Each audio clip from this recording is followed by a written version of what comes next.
Bueno, vamos con las noticias de las 7:30 con la ayuda de don Guillermo Díaz.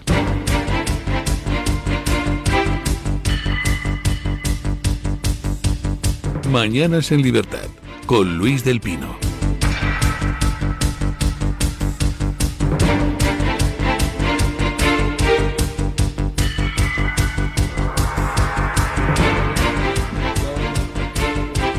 Don Guillermo Díaz, ¿qué tal está usted? Don Luis del Pino, muy bien, aquí estamos. Bien, ya recuperado de la victoria. Recuperado de la victoria. Uno no se recupera de las victorias, uno las sigue disfrutando. Bueno, ojo. Toda persona inteligente se recupera de una derrota. Exactamente. Pero ningún tonto se recupera de una victoria. Por supuesto, por supuesto. Esa es la filosofía. Bueno, vamos con las noticias de las 7:30 con la ayuda de don Guillermo Díaz. Hola, muy buenos días y cordial saludo para todos. Continuamos con la información a esta hora de la mañana contándoles que el primer ministro israelí Benjamín Netanyahu ha ordenado la reanudación de los ataques en contra del grupo terrorista Hamás en la Franja de Gaza, terminando el alto al fuego vigente desde hace 2 meses. La reanudación de los ataques ocurre justo después de que una delegación israelí regresara de las negociaciones en el Cairo y al mismo tiempo que el ejército de los Estados Unidos bombardea Yemen. La Casa Blanca ha confirmado que Israel consultó con Estados Unidos antes de estos ataques, con el presidente Trump declarando que el infierno caerá sobre Hamás y que Israel cuenta con el pleno apoyo estadounidense. Bueno, pues acaba de reanudarse la guerra en Gaza. Ya saben ustedes que Hamás ha estado intentando ganar tiempo por todos los medios, intentando dilatar la entrega de rehenes. Trump les amenazó con represalias si no procedían a liberar a todos los rehenes pendientes. Hamás le ha dado igual. Algunas informaciones apuntan a que Hamás tendría ya reclutados unos 25.000 militantes en la Franja de Gaza, incluyendo pues los muchos centenares de terroristas palestinos que Israel ha tenido que liberar a cambio de los rehenes, y también las informaciones apuntan a que habría otros 5.000 militantes de la yihad islámica ya listos para tratar de volver a atentar contra Israel, y a que Irán estaría proporcionando la cobertura logística y la cobertura de inteligencia para un futuro ataque contra Israel. Bueno, fracasaron todos los intentos porque jamás liberara a los rehenes que faltan, así que Netanyahu, de acuerdo con el gobierno americano, ha ordenado el inicio de las operaciones de nuevo en la Franja de Gaza. ¿Qué va a pasar ahora? Bueno, pues hay básicamente dos diferencias con respecto a las operaciones que se iniciaron inmediatamente después del pogromo del 7 de octubre. La primera diferencia es que en aquel momento pues toda la infraestructura terrorista estaba intacta en Gaza, con lo cual la toma de control de Gaza fue enormemente lenta para Israel. Ahora no es así. Buena parte de la infraestructura terrorista está ya destruida. Israel pues puede tomar de nuevo el control de Gaza con mucha mayor facilidad. No es previsible, según los analistas, que Israel vaya a entrar a saco con todo ya.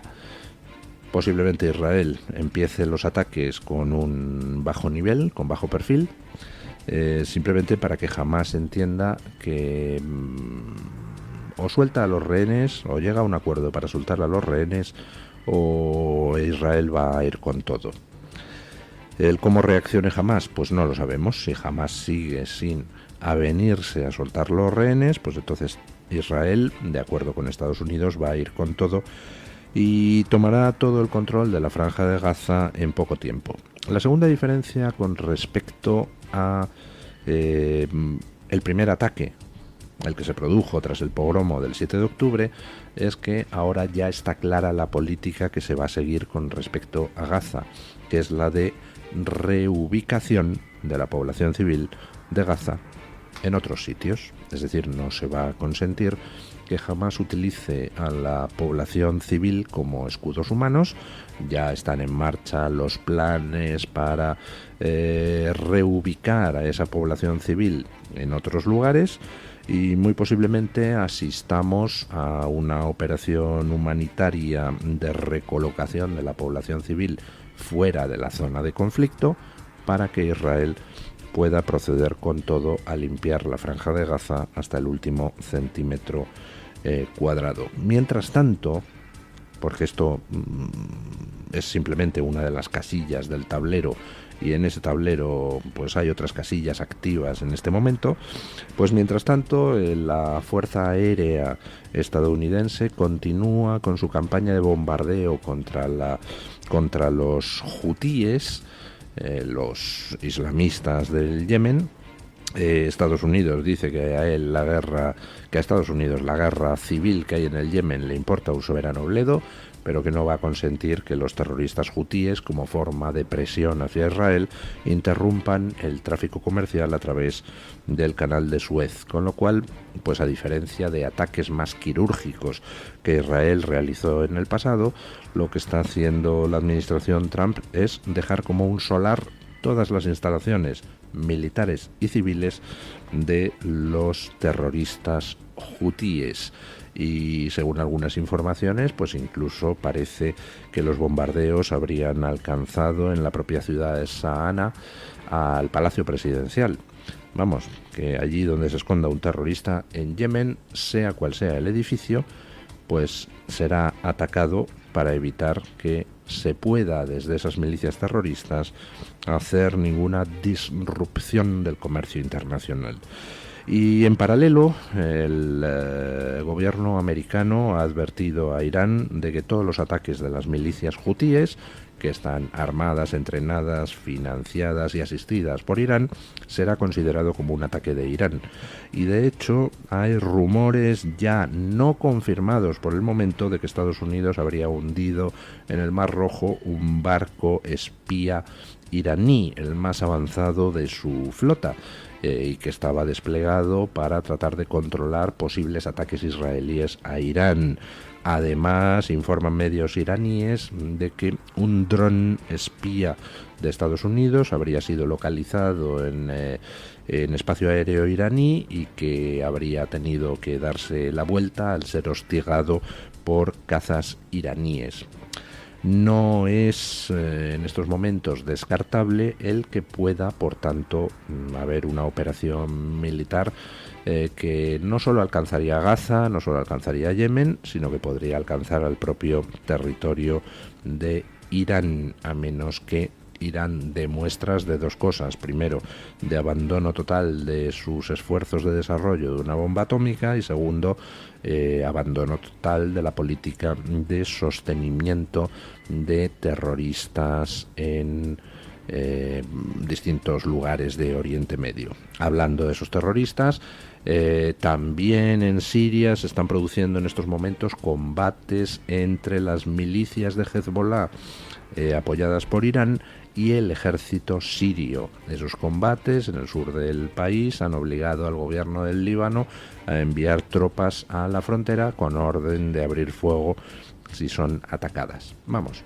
que se está caldeando el ambiente en Oriente Medio, y pues a lo largo de los próximos días veremos el panorama despejarse en un sentido o en otro.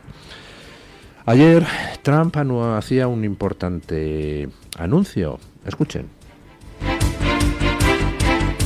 Continuamos con la información internacional, contándoles que el presidente de los Estados Unidos, Donald Trump, anunció que su gobierno publicará hoy alrededor de 80.000 páginas de material clasificado sobre todo lo relacionado con el asesinato del expresidente John F. Kennedy. While we're here, I thought it would be appropriate. We are tomorrow announcing and giving. Mañana anunciaremos y entregaremos todos los archivos del caso Kennedy. La gente ha estado esperando por décadas. Tenemos una enorme cantidad de papel, tenemos que leer mucho, no hemos redactado nada, les he dicho que no redacten. releasing the JFK Pero estaremos files. revelando los archivos JFK. Durante su campaña presidencial, Trump explicó que, de ser electo, una de sus primeras acciones sería la desclasificación de material relacionado con el asesinato no solo del expresidente demócrata, sino también de su hermano Robert Kennedy y del activista por los derechos civiles Martin Luther King Jr. Dicha promesa la materializó cuando firmó una orden ejecutiva donde instruía al gobierno federal del país a presentar formalmente un plan para la publicación de estos documentos, asegurando que todo será revelado. Bueno, era una de las promesas de campaña, era otra de las promesas de campaña de Trump, y Trump, como las restantes, la está cumpliendo. Nada más llegar al poder, firmó una orden diciendo que en 45 días tenían que presentarle las personas responsables de los servicios de información y de los archivos de Estados Unidos un plan para la desclasificación de toda la documentación que exista sobre el asesinato de John Fitzgerald Kennedy. Ese plazo cumplió el 8 de marzo, se le presentó el plan a Trump y Trump pues ayer anunciaba que hoy se van a colgar todos los documentos para que en la red para que la gente pueda acceder a ellos. Hay una página específica de los archivos americanos dedicada al tema de John Fitzgerald Kennedy, del asesinato de Kennedy, y es en esa página que el otro día puse en mi timeline de Twitter, donde se van a colgar los más de 80.000 documentos que dice Trump que se van a desclasificar. Importante lo que dice de que se le ha presentado el plan con los 80.000 documentos y que, bueno, pues Trump, como presidente de Estados Unidos, tendría la facultad de decir, no, pues este párrafo lo tacháis, o este otro párrafo también, o este nombre, o este dato. Dice que ha dado orden de que no se redacte nada, de que no se censure nada en esos 80.000 documentos, y añadía, pues, que vamos, que la gente va a tener material más que de sobra para leer. Bueno, vamos a ver si se va a desclasificar hoy, horario americano, quiere decir que se desclasificará esta noche, horario español. Y bueno, efectivamente, pues habrá mucho que leer, incluso demasiado, en el sentido de que la mejor manera de ocultar una aguja no es en un pajar, sino en un montón de agujas.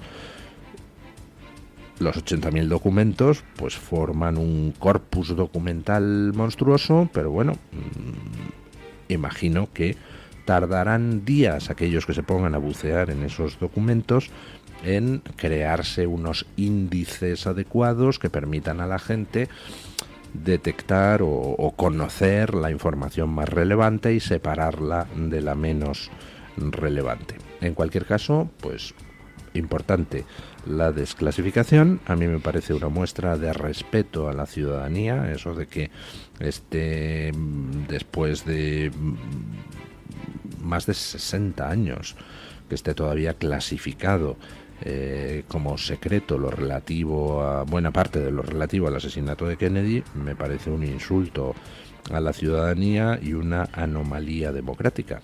Y bueno, Trump prometió resolver esa anomalía y de momento Trump está cumpliendo absolutamente todas sus promesas electorales. Ya saben ustedes que también se van a desclasificar, aunque ahí los plazos son un poco más largos, lo relativo a los asesinatos de Robert Kennedy, el hermano de John Fitzgerald Kennedy, y de Martin Luther King. Otros dos episodios enormemente oscuros y donde nunca ha quedado muy claro quién demonios fue el que realmente ordenó matar tanto al uno, Robert Kennedy, como al otro, Martin Luther King. La inmensa sospecha que ha pesado siempre sobre este último asesinato, el de Martin Luther King, es que fue el propio Estado americano quien le ordenó matar, que fue el propio FBI, el que se encargó de organizar la operación, dado que tenía clasificado a Martin Luther King como un peligroso activista comunista que estaba envenenando el país con esa manía de que los negros tuvieran los mismos derechos que los blancos. Por cierto, mirando hacia atrás, qué tiempos aquellos, ¿verdad? Donde verdaderamente había una lucha justa por la igualdad de derechos, porque en aquella época alguien, por ser negro, podía tener menos derechos que los blancos. Eso era una lucha justa por los derechos. Martin Luther King fue un gran hombre que se dejó la vida peleando por algo que verdaderamente merecía la pena, que es que todos los seres humanos, independientemente del color de su piel, tuvieran los mismos derechos si ambos eran ciudadanos americanos, si todos eran ciudadanos americanos. Qué distinto de lo de ahora, ¿verdad? Donde resulta que toda una serie de ideologías demenciales han terminado imponiendo un estado de cosas donde las personas tienen distintos derechos según el color de la piel. Es decir, se ha hecho exactamente lo contrario de aquello por lo que se dejó la vida Martin Luther King. Lo que pasa es que ahora las discriminaciones van en sentido inverso. Son discriminaciones que llaman positivas. Y entonces resulta que se discrimina, por ejemplo, a candidatos a un puesto en empresas públicas o privadas, a pesar de ser los mejor capacitados, simplemente porque tienen la mala suerte de ser hombres blancos y heterosexuales. ¿Qué habría pensado Martin Luther King de aquello? Pues yo estoy convencido de que Martin Luther King habría sido hoy en día un luchador anti-woke, porque él no luchaba por supremacías de los negros, él luchaba simplemente para que los negros no fueran tratados como seres inferiores. Y además lo hacía de manera inteligente, de manera justa y de manera bien intencionada. Así que estoy convencido de que hoy en día Martin Luther King estaría encabezando la lucha contra las ideologías woke. Bueno, hablando de luchas de negros y blancos, ya saben ustedes que el gobierno de Trump ha puesto en su mira al gobierno sudafricano. En Sudáfrica se está produciendo desde hace ya mucho tiempo una limpieza étnica que básicamente está consiguiendo que los granjeros blancos sean asesinados, expropiados, torturados, masacrados de manera impune. Y bueno, pues el gobierno de Trump ya ha suspendido muchos programas de cooperación, creo que todos, con Sudáfrica, precisamente usando como uno de esos argumentos el hecho de que en Sudáfrica existe en estos momentos una violencia racial, pero hacia los blancos. Bueno, pues ¿quién ha ido a Sudáfrica a regalarle a los sudafricanos 5.100 millones de euros de nuestros impuestos? Pues von der Leyen, la Comisión Europea, escuchen. La Unión Europea ha anunciado un paquete de inversión de 5.100 millones de dólares para Sudáfrica, destinado principalmente a impulsar la transición energética y fortalecer la producción de vacunas en el país africano. El acuerdo se selló durante la primera cumbre bilateral en 7 años celebrada en Ciudad del Cabo y encabezada por Ursula von der Leyen, Antonio Costa y el presidente sudafricano Cyril Ramaphosa, quien destacó que este encuentro ocurre en un momento de incertidumbre global. Von der Leyen calificó la inversión como un gana-gana que beneficia a ambas partes. El anuncio ha generado críticas como la del eurodiputado de Vox Jorge Buxade, quien afirmó en Twitter: Úrsula se va a Sudáfrica a darle 5.100 millones de dólares de tu dinero a su gobierno antiblanco y antioccidental, con el objetivo de apoyar la transición energética y fortalecer la producción de vacunas en el país africano. Nadie lo ha votado. Pues toda la razón tiene Jorge Buxade. ¿Alguien en Europa ha votado darle 5.100 millones de euros a Sudáfrica? con la excusa de las vacunas y de la transición hacia energías limpias y demás. ¿Alguien ha votado darle dinero a un régimen que persigue a los blancos, a un régimen que se caracteriza por su furibundo apoyo a terroristas antisemitas? ¿Alguien ha votado eso? No, ¿verdad? Ahora que el gobierno americano pone en su punto de mira a ese gobierno sudafricano infame, pues va por Ursula von der Leyen y hace un viaje allí a regalarle dinero a Sudáfrica. Supongo que es un mensaje a Trump, y supongo que Trump le devolverá el mensaje en su debido momento. ¿En serio puede alguien sostener que esta Comisión Europea, presidida por esta señora Ursula von der Leyen, defiende la libertad o la democracia en alguna parte? ¿Alguien se cree que Ursula von der Leyen persiga la libertad y la democracia de los pueblos? No, ¿verdad? ¿Alguien se puede creer, en el caso concreto de Ucrania, que Ursula von der Leyen persiga la libertad y la democracia de Ucrania? Pues evidentemente no. Ni en Ucrania ni en ninguna parte. Y de hecho, pues la Unión Europea ha estado bien a gustito financiando a los ucranianos y llenándose la boca de las palabras libertad y democracia, mientras por otro lado financiaba el esfuerzo militar de Putin comprando hidrocarburos. Por cierto, ¿sabían ustedes que hace unos días caducó la autorización emitida por Joe Biden, para que se pudieran hacer compras de hidrocarburos rusos a través de bancos rusos? Hay toda una serie de sanciones por parte de Estados Unidos a Rusia, pero había excepciones en esas sanciones, excepciones fijadas por Biden. Y entre esas excepciones, pues había una que enumeraba toda una serie de bancos rusos a través de los cuales se podía efectuar la compensación de las compras de hidrocarburos efectuadas a Rusia.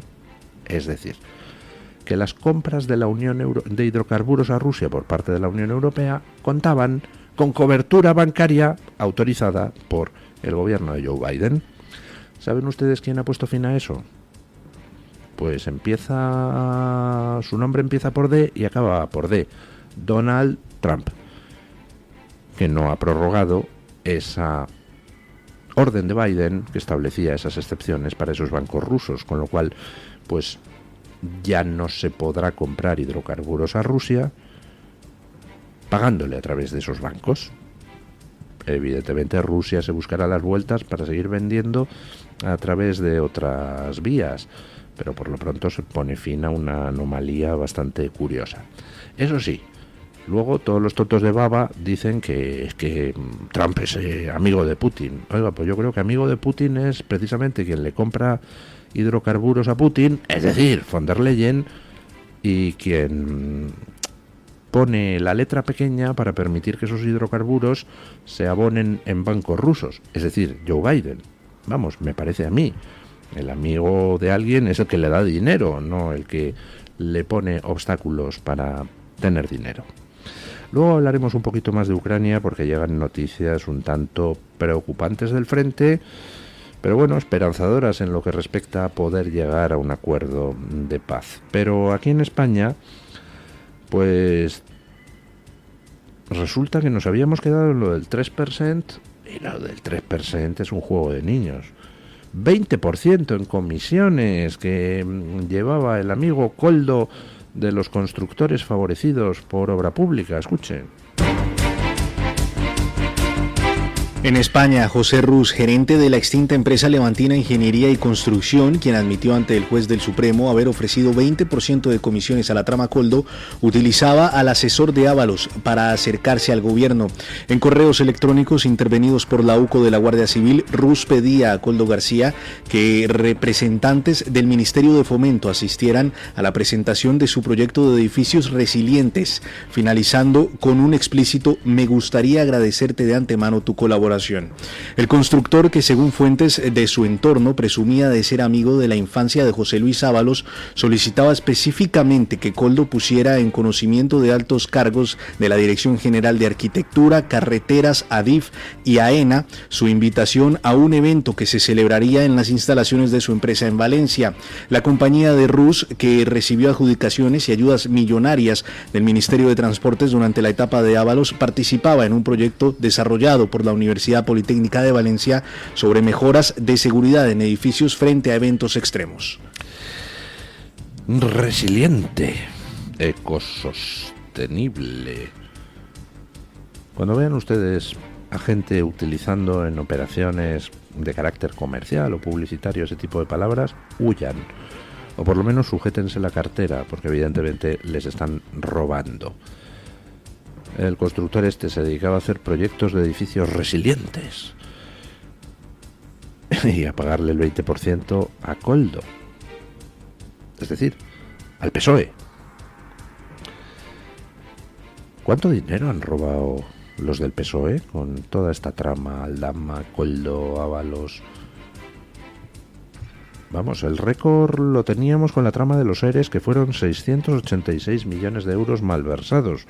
Aquí me parece que como nos pongamos a sumar los contratos de las mascarillas, los contratos de otro material sanitario, los contratos de hidrocarburos, los contratos de obra pública, pues como nos pongamos a sumarlo todo, me parece que vamos a batir el récord de los ERES. Es espectacular. Es que cobraban por todo, a todas horas, en todos sitios. Y estaba Koldo, que es un tío que empezó de portero en un club nocturno, pues en todas partes. Y dices, oiga, y este Koldo, que era tan de la confianza de Pedro Sánchez, tanto como para que le encargara la custodia de los avales cuando Sánchez se presentó a secretario general del partido, tanto como para haber escrito un artículo específicamente destinado a alabar a Koldo en 2014. Este tío, que era tan de la confianza de Sánchez, porque no era hombre de Ábalos, era de Sánchez, resulta que hacía todo esto al margen de Sánchez. Ajá, ya. No informaba a Sánchez, no consultaba con Sánchez. Hemos visto algunos intercambios de WhatsApps realmente curiosos entre Koldo y Ángel Víctor Torres, por aquel entonces presidente de un gobierno autonómico, el canario. Si han visto ustedes a los presidentes de gobiernos autonómicos en España, pues hombre, creo que tendrán todos ustedes muy claro que, con algunas excepciones de gente que es un poquito normal, pues casi todos tienen ese complejo del idiota venido a más, que tiene un puesto de relumbrón, nada menos que presidente de una comunidad autónoma, con su coche oficial, con su legión de asesores, con sus consejeros que le dicen a todos y buana. Puede hacer y deshacer, presentar cosas en el Parlamento Autonómico, sacar leyes absurdas en el boletín autonómico que todo el mundo tiene que cumplir. Eso es poder. Y además, pues si es un poco corrupto, dinero. Y todos los tontos se sienten muy satisfechos de ocupar uno de esos cargos, ¿verdad? Bueno, pues resulta que a uno de estos tontos satisfechos, a Ángel Víctor Torres, Koldo le trataba como si fuera un empleado. El tono de los WhatsApps que se intercambiaban, donde Koldo le pedía explicaciones por pagos que todavía no había hecho el gobierno canario a la trama y tal, era Koldo el que daba órdenes a Ángel Víctor Torres. Y este tonto de relumbrón, en fin, que estaba encantadísimo de conocerse a sí mismo cuando era presidente de la Comunidad Autónoma Canaria y sigue encantadísimo de conocerse a sí mismo como ministro, pues le respondía a Koldo como el subordinado que responde a un superior. ¿De dónde le venía esa autoridad a Koldo? Pues hombre, porque Koldo no era Koldo, Koldo era Pedro, Koldo era Sánchez. Y todos en el partido lo sabían. ¿De qué si no iban a comprar 4 ministerios, 2 comunidades autónomas, 2 organismos autónomos las mascarillas de la trama? Pues porque todo el mundo sabe quién estaba detrás, que es Pedro Sánchez. Ábalos no mandaba. Ni siquiera Koldo. Es Koldo quien tenía mando en plaza. Koldo era el que llevaba todas las operaciones. Ábalos pues pertenece a esos, en fin, torrentes que, bueno, pues se aprovechaba del asunto y mira, pues mejor disfrutar de una vida con Jessicas que sin Jessicas y esas cosas. Pero el que estaba ahí en todos los tejemanejes era Koldo. Koldo y su hermano, al que enviaba a República Dominicana por dinero negro y esas cosas. Y por supuesto, detrás de todo eso estaba un señor llamado Pedro Sánchez. Bueno, vamos con doña Rebeca Crespo para que nos cuente qué trae hoy la Gaceta en portada. Buenos días, doña Rebeca. ¿Qué tal? Muy buenos días y feliz martes para todos los oyentes de Mañanas en Libertad. Este martes en Gaceta.es hablamos de las últimas declaraciones del expresidente del Gobierno, José María Aznar, quien ha afirmado en una entrevista que sintoniza más políticamente con Felipe González que con Santiago Abascal. Esta afirmación de Aznar llega semanas después de que su think tank acusara a Vox de sumarse a la quinta columna del Putin Club, siendo él, Aznar, quien elogiaba al presidente ruso incluso después de la invasión y anexión ilegal del territorio ucraniano en el año 2014. Analizamos ese cambio de postura del expresidente del PP, del elogio a su amigo Putin, cómo ha pasado de ese elogio a sintonizar políticamente con Felipe González. Por otro lado, en el ámbito internacional nos vamos a Reino Unido. Allí estamos contando cómo la reforma fiscal de Keir Starmer ha sentenciado al campo británico. Más de la mitad de las granjas pueden cerrar antes de 2035 como consecuencia del nuevo impuesto sobre las herencias de sucesiones que ha aprobado el gobierno laborista. Recomiendo, como siempre, las columnas de opinión, además de muchas otras cosas que llevamos ahora mismo en Gaceta.es. Gracias y feliz martes.